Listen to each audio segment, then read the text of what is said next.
औज़ुबिल्लाहि मिनश्शैतानिर्रजीम बिस्मिल्लाहिर्रहमानिर्रहीम नहमदहु नसल्ली अला रसूलिहिल करीम। अल्लाह के रसूल सल्लल्लाहु तआला अलैहि वसल्लम ने इरशाद फरमाया कि मैदा यानी कि इंसान का जो पेट होता है, स्टमक होता है, गट होता है, वो उम्मुल अमराज यानी कि हर मर्ज की माँ होती है।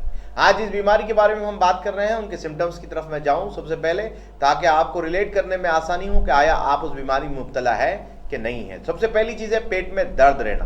पेट के निचले हिस्से में धुरधुरापन या चुभन महसूस होती है इस बीमारी के अंदर, और इसके साथ साथ या तो आपको एकदम से दस्त लगेंगे, दस्त यानी कि आपको बार बार मोशन लगेंगे, डायरिया की कंडीशन बन जाएगी, या फिर आपको कब्ज हो जाएगा, यानी 4-5 दिन कब्ज रहेगा, या हो जाएगा, हो ये सकता है कि खाना खाते ही आपको मोशन आ रहा हो, ऐसी कंडीशन आपकी बन सकती है। इसके बाद आती है मैदे में सोजिश, यानी कि पेट कभी कभी जो है ना पेट में सोजिश महसूस होता है, दर्द महसूस होती है, इस तरह की कंडीशन बनती है। इसके सिम्टम्स में और हो सकता है कि नज़ला या मतली हो रही है, जी हाँ, नौजिया की कंडीशन बन सकती है, वॉमिटिंग सेंसेशन आप महसूस कर सकते हैं, इसके साथ ये मसला होता है। दूसरा सिम्टम आता है गुस्सा और चिड़चिड़पन। जो आदमी इस बीमारी में मुब्तला होता है उमूमन इसको चिड़चिड़ापन होना या जो है गुस्सा आना एक कॉमन सी बात है। एक दूसरी चीज़ है कमज़ोरी और थकावट का महसूस होना, नींद होने पर भी नींद का जो है ना गलबा तारी रहना, और इसके साथ साथ उसको ये महसूस होता है कि उसको थकन हो गई है, थोड़ा काम किया है, 1 घंटा कुछ काम कर लिया तो वो सोचने लग जाता है कि उसको थकन हो गई है। इसके बाद एक और मसला होता है डिप्रेशन, छोटी छोटी बातों को लेकर डिप्रेस होना जो है बंदा शुरू हो जाता है। और इसके अंदर सबसे अहम चीज़ आती है ग़िज़ाई हसासियत। ग़िज़ाई हसासियत यानी कि फूड के साथ जो है ना सेंसिटिविटीज़ जो है ना उसकी बढ़ जाती है। इस बीमारी को हम क्या बोलते हैं? IBS की बीमारी। IBS कि ये सिम्टम है नाज़रीन इकराम। IBS मुख्तलिफ वजूहात से होता है। लोग लाखों के पैसे खर्चा कर देते हैं, एक गैस्ट्रोएंट्रोलॉजिस्ट के बाद दूसरा गैस्ट्रोएंट्रोलॉजिस्ट, फलाने क्लिनिक से फलाने हॉस्पिटल तक, इंडिया से लेकर बम्बई में, हैदराबाद से लेकर जो है ना मुंबई तक इंडिया में, और साथ ही साथ जो है बाहर के मुल्कों में लोग लाखों का पैसा खर्चा करते हैं, लेकिन इस बीमारी से बाहर नहीं आ पाते हैं और इसको लेकर बहुत ज़्यादा परेशान भी रहते हैं।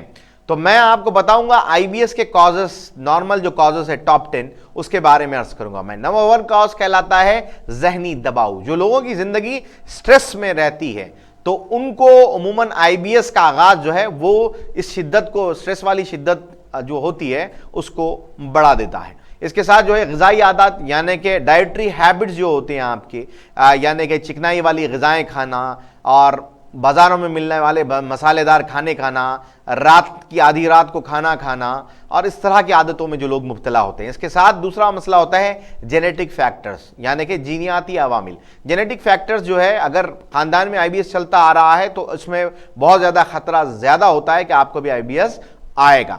दूसरी चीज़ होती है हार्मोनल तब्दीलियाँ।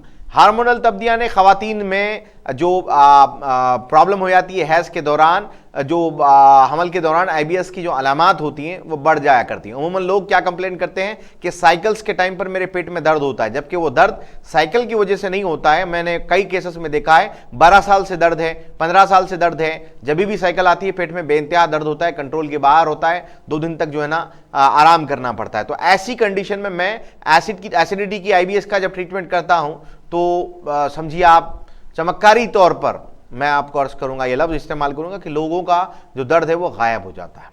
इसके बाद आता है मैदे की बीमारियों की जो पास हिस्ट्री है। अगर मैदे में बार बार बीमारियां हो रही है, ऐसी कोई पास हिस्ट्री है, तो उसमें भी IBS का जो है वो खतरा बढ़ जाता है। और आंतों की हरकतों में तब्दीलियां यानी कि आंतों में हरकत की खराबी, आंतों की जो हसासियत होती है वो IBS का सबब जो है ना वो बन सकती है। दबाव वाली जिंदगी यानी कि स्ट्रेसफुल जिंदगी लाइफस्टाइल है आपका, आप IT सेक्टर में काम कर रहे हैं या कारोबारी हैं, रातों में जागना है, ट्रैवलिंग बहुत ज़्यादा है, ऐसी कंडीशन में अगर आपके फूड हैबिट्स ख़राब होंगे तो फिर ये आपको बड़े ही खतरनाक मामलात में ले जाएगा और आपका खतरनाक तौर पर वजन जो है ना वो कम होना शुरू होगा।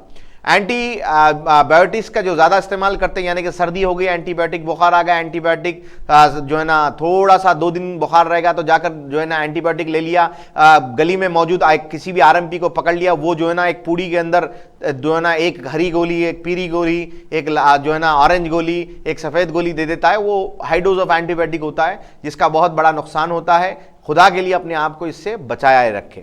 इसके बाद होता है प्रोबायोटिक की कमी, यानी कि आंतों में अच्छे जो बैक्टीरिया होते हैं, उन बैक्टीरिया की कमी की वजह से आईबीएस की शिकायत आपको होती है। सबसे गुड बैक्टीरिया में आप जो है बहुत सारी चीज़ें हैं जिनका इस्तेमाल आप कर सकते हैं, जो आपको प्रोबायोटिक जो है ना फ़ायदे दे सकता है।